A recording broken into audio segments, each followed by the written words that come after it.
Welcome back to Counter-Hegemony. In today's video, I would like to share with you some of my thoughts on the recent developments in the Middle East, the question of peace, and the likely future of the Israel-Palestine conflict. Despite numerous negotiations, conferences, and agreements, there has never been peace between Israel and the Palestinians following the creation of the State of Israel in 1948.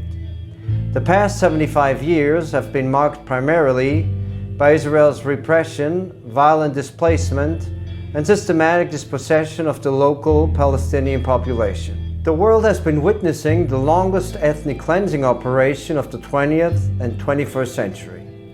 And the international community has allowed this conflict to fester for decades. In the recent past, through its occupation, colonization, and territorial expansion, Israel has consistently obstructed the formation of a Palestinian state and undermined the possibility of a two-state solution. In particular, under the ultra-nationalist and supremacist Netanyahu governments, more and more Palestinian land, especially in the West Bank, has been annexed in recent years in violation of international law.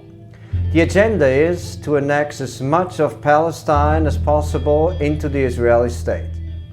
The Netanyahu government calls Israel a Jewish state and claims to act on behalf of all Jews.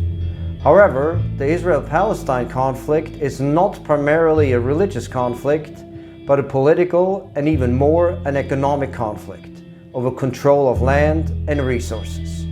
The United Nations and the US State Department agree that both Gaza and the West Bank are territories occupied by Israel.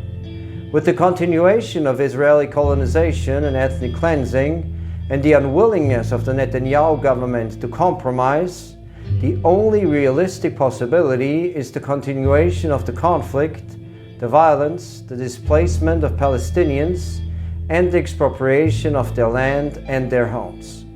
In the West Bank, the systematic and strategic settlement will most probably continue. In Gaza, the plan seems to be, as Israel's former Deputy Foreign Minister and Ambassador to the United States, Danny Ayalon, laid out, to move the Palestinians to the Sinai Desert. The Israeli government is also likely to continue to separate East Jerusalem from the Palestinian neighborhoods.